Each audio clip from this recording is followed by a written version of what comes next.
자, 이번에는 좀 다른 얘기로 넘어가겠습니다. 오늘 나온 소식들 가지고 좀 얘기를 나눠보죠. 네. 윤석열 당선자의 그 인수위 첫 번째 국정 아젠다 바로 이 청와대 개혁입니다. 네. 그리고 그 일환으로 추진되고 있는 것이 대통령의 집무실. 예. 예. 지금 이제 뭐 한창 회의 중이라고 하는데 아마도 용산구 국방부 청사로 이전하게 될 것 같습니다. 예. 이 부분은 어떻게 평가하세요? 그러니까 지금 5시부터 시작했다고 인수위에서 하죠? 이제 예. 회의를 한다는 거예요. 네네. 그런데 빨리 결론은 안 날 것 같고 지금 윤석열 당선자가 워낙 강하게 지시를 했어요. 네. 나 청와대 안 들어가겠다. 그러니까 어. 그냥 청와대 안 들어가는 게 일단은 왜 이게 딴 데로 어디 좋은 데 가서 이렇게 뭘 해봅시다가 아니라 청와대를 일단 안 들어가는 것이 안 들어가겠다. 우선인 것 같고 예. 딴 곳을 지금 찾고 있어요. 그렇습니다. 그런데 그게 국방부가 유력해 보여요. 그런데 제가 두 가지가 놀라운 거죠. 정말 청와대를 싫어하시는구나. 저번에 네. 그 민정수석실도 폐지하겠다 그러셨거든요. 네네네. 그러니까 윤석열 당선자의 사고 체계를 보면은 청와대는 보수 진보 정권이 거쳐간 전근대적 권력이에요. 아니 정책은 부서가 하는 거고 네. 전문가가 하는 건데 왜 청와대가 감 나와라 배 나와라 하면서 굴림해왔냐. 나 이거 싫다. 아예 들어가고 싶지 않겠다. 이러면서 굉장히 슬림할 걸로 예상이 되고 이게 독특한 권력의 새로운 모델이죠. 그다음에 어디로 갈지는 안 정해졌는데 그 밑에 김용년 전 합참 작전본부장 이분이 네. 캠프에서 안보 정책을 총괄하신 분인데 국방부로 건의한 걸로 보여지고요. 또 실제로 국방부를 찾아가서 결정됐다고 통보해 버렸어요. 그런데 이게 지금 문제가 되고 있는 거예요. 네네. 한 달 안에 비우라는 겁니다. 국방부 청사에 1,000명이 근무하거든요. 가능한 얘기입니까 그게? 불가능합니다. 그렇죠. 죽었다 깨나도 안 돼요. 네. 안 되는 거를 그것도 합참에 근무해서 잘 아시는 분이 이렇게 얘기하니까 지금 국방부는 속칭 멘붕 상태. 그러시겠네요. 예, 이거는 뭐 답이 안 나오는 얘기. 우리가 흔히 얘기할 때 이제 군대에서는 하라면 한다고.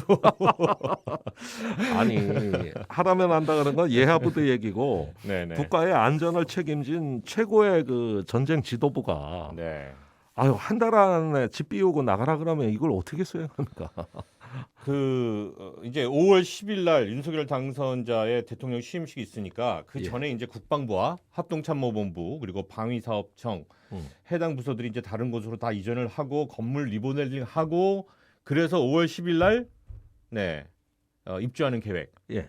예, 이게 지금 쉽지 않아 보이신다는 말씀인 거죠. 아니 그 저 합참이나 국방부는요.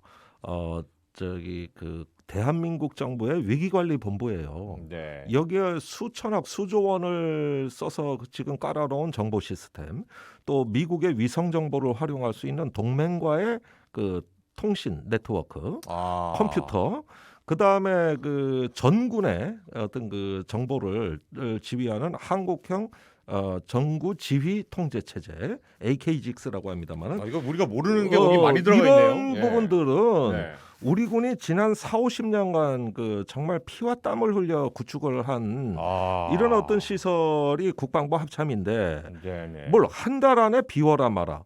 그러면은 뭐 천막 치고 갈 수도 없고 다른 데 가면은 거기는 방호도 안 돼요. 지금 합참 국방부는 1,000억 원 이상 돈을 써가지고 EMP 방어라고 해서 그 전자파 펄스 공격도 막는 방어 시설이 돼 있어요. 이것만 해도 1,000억 이상 썼어요. 아 그래요. 예, 건물의 전자기 방어만 해도. 아. 그래가지고 여기가 대한민국 안전을 책임지는 마지막 보루입니다. 근데 뭘 한 달 안에 비우고 뭘 어째라. 이렇게 되니까 전부 멘붕 상태에 빠진 거죠. 네네. 네. 이게 그렇게 해서 어쨌든 옮겼다 치면은 그 위치가 가지고 있는 그 자리가 가지고 있는 그 장소 자체에 있어서의 어떤 우려할 점들, 예? 이 청와대 지금 저기 광화문에 있다가 예. 여기를 옮겼을 때 생길 수 있는 우려점들은 뭐가 있을까요? 우선은 예. 대통령이 진분실이 들어오고 경호실이 들어오고 뭐 또 경비단이 들어오고 이렇게 되면은 그 수용 공간도 문제가 됩니다만은 네네. 예, 뭐 건물만 필요하겠습니까? 복지 시설도 필요하고 거주지도 필요하고 그렇죠. 이게 뭐 아주 국가 뭐 대사예요. 네. 예, 이런 부분들부터 이제 그 안착되는 데만 해도 1-2년이 걸릴 것이고 그다음에 용산이라는 게 지금 재개발 지역인데 여기에 이제 주변 경호라든가 이런 어떤 국가의 어떤 특수한 시설들이 들어오게 될 경우에 새로운 고도 제한이라든가 네네. 개발 제한이라든가 이런 문제에 대해 가지고 용산 주민들이 우선 벌써 동요하고 계신다. 네네. 네. 예, 그러니까 환영받지 못하는 이사죠. 예, 결국은 그 용산이 이제 대통령의 용산 시대가 열린다는 게 말은 그럴싸해 보이지만 오히려 청와대보다 더 고립된 장소. 네. 그러니까 군부대 안으로 들어가시는 거거든요. 이렇게 되면은 출입이 청와대보다 국방부가 지금 더 어려워요. 거기 앞에가 이제 공원으로 바뀌어서 이렇게 국민들과 소통의 장이 될 거라고. 그런데 지금 국방부가 위치한 데서 용산 공원이 조성돼도 걸어가도 10분 이상 걸리는 거리고, 예. 그러니까 청와대보다 훨씬 고립된 거죠. 음. 예, 그다음에 용산 공원은 뭐 윤석열 대통령이 되셔도 임기 말에나 가능한 거기 때문에 결국은 시민들 못 만나십니다. 예.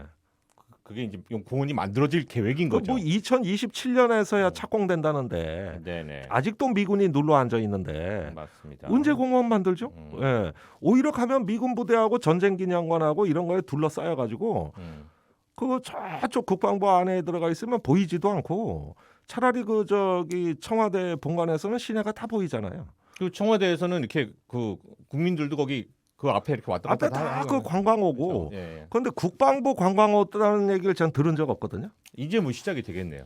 그런데 네. 그 합참이 있고 거기에 네. 무장이 있어요. 이게 네. 어떤 굉장히 어떤 군사 시설인데 이거 기존에 어떻게 사실 개방을 그 동네 합니까? 지나가면 이제 그 분위기가 있죠. 예, 예, 군사 예. 시설의 느낌이 있기 때문에 조금 거리가 있는 지역이긴 맞습니다. 예.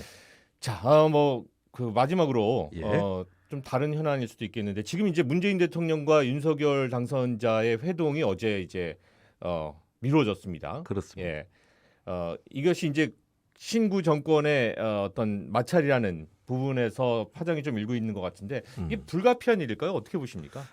이거는 계속 나쁜 선례가 반복되고 있는 것이죠. 네네. 옛날에 이명박 당선자가 노무현 대통령 찾아가 가지고 네. 사면해달라. 예, 뭐 자기가 명단을 갖고 가셨는데 그런데 노무현 대통령이 기자간담회를 열어서 얘기하지 않습니까? 사면하고 싶으면 본인이 집권해서 해라. 네네. 왜 나가는 대통령 보고 이거 해라 저거 해라 이러지 말고 그게 그렇게 중요한 본인이 집권해서 하면 될 거 아니냐 이랬어요. 근데 지금 똑같은 갈등이 벌어지고 그러게 말이에요. 예, 예, 그래서 예. 뭐 누가 포함되네 거래를 하네. 아이고 이런 걸 무슨 정권 이양기에 이런 얘기가 나오면 굉장히 그 나쁜 선례를 만들고 어떤 정부와 정부 간에 그 협력해야 될 그 많은 일들이 오히려 더 다른 중요한 일들이 오히려 더 처리하기 어려워지겠죠. 그러게 말입니다. 뭐 여러 가지 걱정들이 계속해서 좀 이어지고 있는 것 같습니다. 오늘 김종대 전 정의당 의원과 함께 윤석열 정부의 외교 안보 추진 그리고 또 한반도의 지금 여러 가지 상황들까지 이야기 좀 자세하게 좀 나눠봤습니다. 또 많이 배웠고요. 김종대 의원님 또 뵙도록 하겠습니다. 고맙습니다. 예, 감사합니다.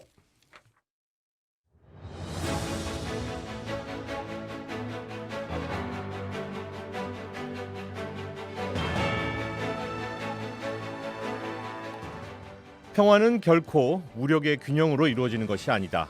성 요한 23세 교황은 회칙 지상의 평화에서 이렇게 가르쳤습니다. 군비를 강화하면 할수록 안보 환경은 악화되는 안보 딜레마에서 벗어날 수 있는 그 현명한 선택이 필요한 때가 아닐까 싶습니다. 자, 3월 17일 월요일 목요일 이기상의 뉴스공감 여기서 인사드리겠습니다. 안녕히 계십시오.